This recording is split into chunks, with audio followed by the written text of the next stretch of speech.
আমি আর একটা প্রশ্ন করছিলাম, প্রথমটা যে শরীয়তের ইসলামের বিধান, ইসলামের আর এক নাম হচ্ছে আদব। এই ইসলামের মধ্যে মুসলমান হতে গেলে প্রথম তার পরিচয়টা হচ্ছে সালাম। কি বাবা?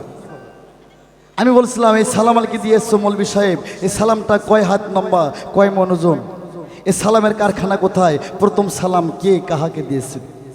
এবারে প্রশ্নের জবাব করবা। আর একটা প্রশ্ন, ওই প্রশ্নে পাল্টে করব। বেশি প্রশ্ন করলে তো বেশি প্রশ্ন করলে আর তো মনে থাকবে না, বাসকে হয়ে যায়।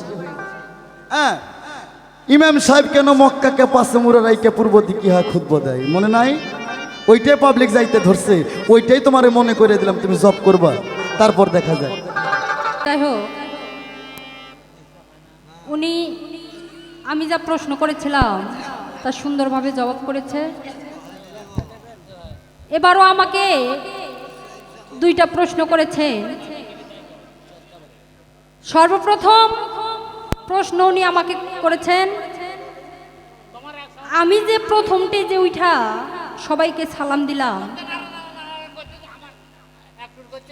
এই সালাম কয় হাত লম্বা,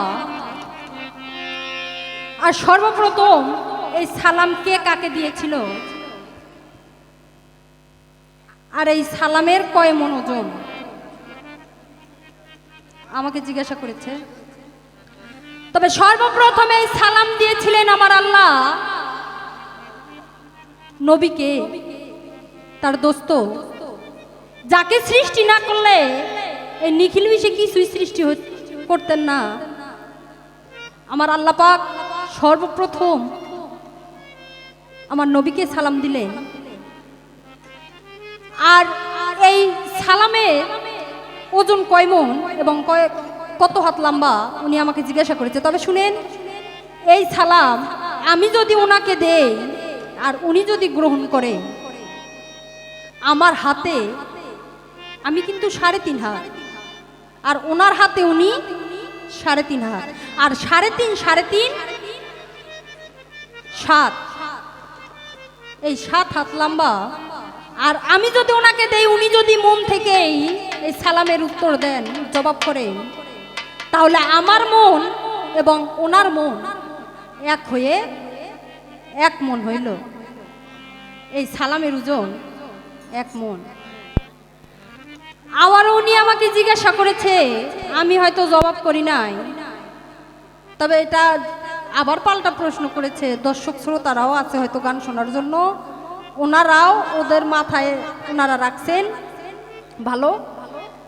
উনি আমাকে আবারও প্রশ্ন করছে, এই যে মসজিদে শুক্রবারের দিন আমরা সকলেই মসজিদে যাই নামাজ পড়ার জন্য, এই ইমাম সাহেব পূর্ব দিক হয়ে যে খুতবা পাঠ করে, এটা কেন করে? সকলেই তো পশ্চিম মুখে নামাজ পড়ে, তাই ইমাম সাহেব কেন পূর্ব দিকে হয়ে খুতবা পাঠ করে? আমার রাসূল, এই যে বললাম যে যাকে সৃষ্টি না করলে এই জগৎ সৃষ্টি হইতো না, এই জগৎ সৃষ্টি করতো না। জগৎ তো দূরের কথা বাবা, একটু বালুর কণাও সৃষ্টি হইতো না। আমার সেই নবী পূর্ব দিকে হয়ে কোটি কোটি বছর ময়ূর রূপে কিন্তু গাছের ডালে ধ্যানে পড়েছিলেন। তাই ইমাম সাহেব পূর্ব দিক হইয়া খুতবা পাঠ করেন। তো আশা করি এর মধ্যে অনেক কথা আছে, আশা করি আপনার প্রশ্নের জবাব ছোট করে হলেও আমি দিলাম। তবে এখানে কথা, এখানে এক মুরব্বী লোক ছিলেন, উনি বললেন যে গুরু শিষ্যর মধ্যে গেলেন কেন? তবে একজন পীর, উনি যে একজন ফকির, ফকির মানে কিন্তু পীর, উনি যে তালিম দেন, উনি যে বুঝান, একই পীর বলে বা একই গুরু বলে।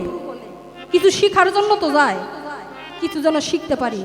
তবে পীর সবাই হইতে পারে না বাবা, আর ভক্ত সবাই হইতে পারে না। তবে এখানে আমার আপনার কাছে জিজ্ঞাসা, আপনি বলবেন আপনি তো একজন পীর, আপনি তো একজন ফকির, আপনি একজন পীর অর্থাৎ একজন ফকির। এই পীর শব্দের অর্থটা কি? আর এই পীর ভাষা, এই পীর ভাষা কি? এটা বাংলা, আর এটা কোন দেশি ভাষা? আর আপনি কইবেন তো সারা বিশ্বে কতগুলো পীর আছে, কতগুলো রাসূল আছে, কতগুলো নবী আছে, সুন্দর করে বলবেন। এবারে বুঝমু যে আপনি একজন ফকির, আল্লাহর ফকির নে ভেটকিওয়ালা ফকির। আপনি তো একজন পীর, অবশ্যই জানবেন পীর কতগুলো আছে, রাসূল কতগুলো আছে, নবী কতগুলো আছে। আর এই পীর শব্দের অর্থ কি? এটা বাংলা না ইংলিশ, আর এটা কোন দেশি ভাষা? আপনি সুন্দর করে জবাব করবেন। তবে আমার একটা ভাবগান,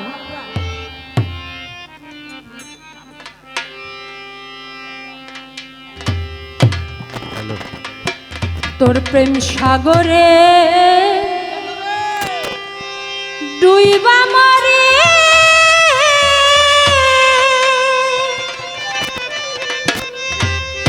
ওরে আমি সাতরায়া কুল পাইলাম না পুরা, কপাল জুহুরার আগে না। পুরা কপাল কোনোদিন জোড়া লাগে না বাবা, যেখানে যাবেন সেখানে দেখবেন পুড়ে গেছে। আরে ওহো আমার দরদিয়া রে বাদাম, পুরা কপাল জোহরা রে আগে না। আরে ওহো আমার দরদিয়া রে বাদাম, পুরা কপাল জোহরা রে আগে না। আরে ও আমার দরদিয়া রে দরদি, ওরা কপাল জোড়া রে লাগলো না। ডাক দিয়া কাছে নিছিলা রে কত ভালো পাইসায়া,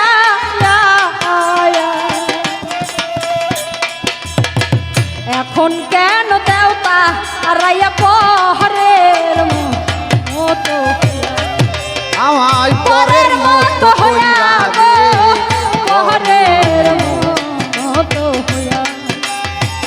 পরের মধ্য দুই সারে, পরের মধ্য দুই সারে। ডাক দিয়া কাছে নিছিলা রে কত ভালোবাসায়া,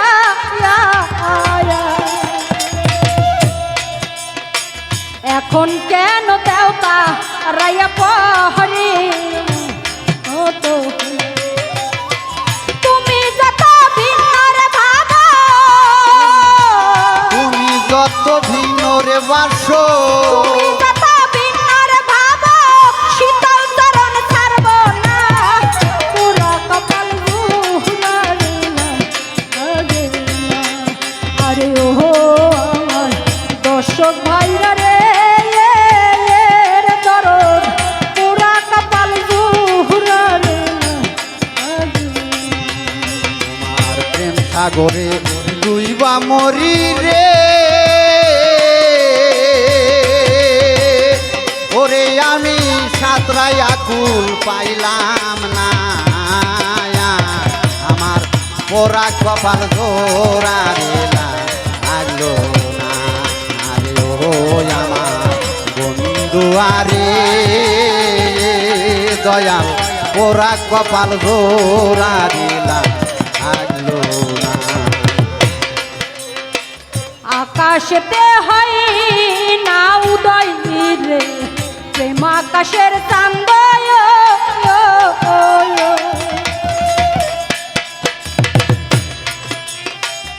আকাশেতে হয় না উদয় রে, হৃদ আকাশের চান্দ, পীড়িতের পরশে যায় না পহরানো ও গো। আমার পরানো গোবিন্দ রে, পরানো ও গোবিন্দ, আমার পরানো গোবিন্দ রে, পরানো ও গোবিন্দ। আকাশেতে হয় না উদয় রে, হৃদ আকাশের চান্দ, পীড়িতের পরশে যায় না পহরানো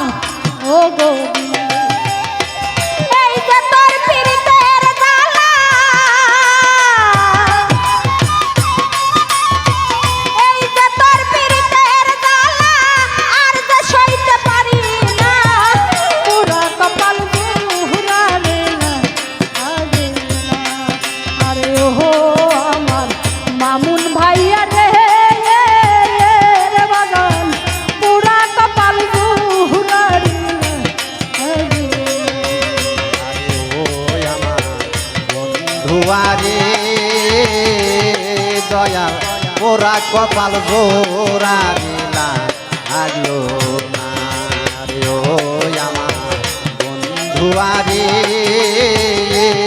দয়াল ওরা কপাল জোড়া দিলা আগলো না। তবে বাজার আপনারা দেখবেন জীবনে যাক বেশি ভালোবাসবে, এই ভালোবাসা সেই ভালোবাসা নয় বাবা। দেখবেন সে মানুষটাই বেশি আঘাত করে। আর কোনো আপনজন যদি আঘাত করে এটা কিন্তু কখনো সহ্য করা যায় না বাবা। তবে তাই কবি গানের ভাষায় বলছে, ভিন্ন লোকের বড় আঘাতের রে সইতে মিষ্টি লাগে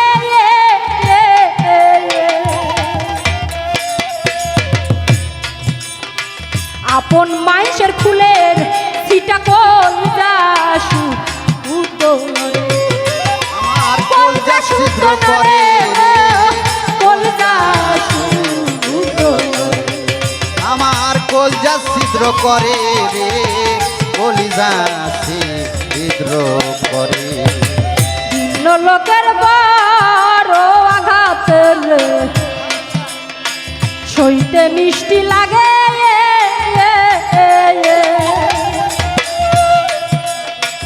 আপন মানুষের ফুলের সিটা কল যাসু এই যে তোর বিচ্ছেদের জ্বালা,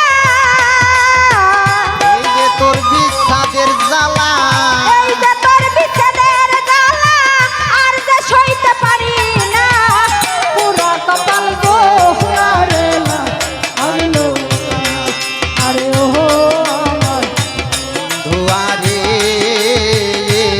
দয়াল ওরা কপাল জোড়া দিলা আগলো না আরে ও আমার বন্ধুয়ারে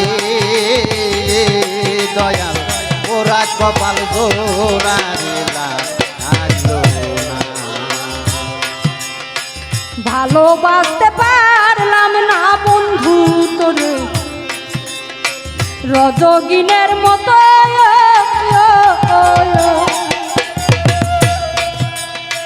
নইলে কি তোর প্রেমা আগুনে কপাল পুইরা যাইতো আমার কপাল কপাল পুইরা যাইতো রে কপাল পুইরা যাইতো আমার কপাল পুইরা যাইতো রে কপাল পুইরা যাইতো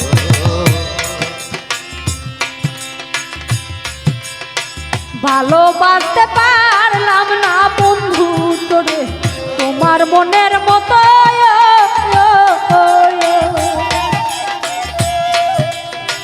নইলে কি তোর পিড়ি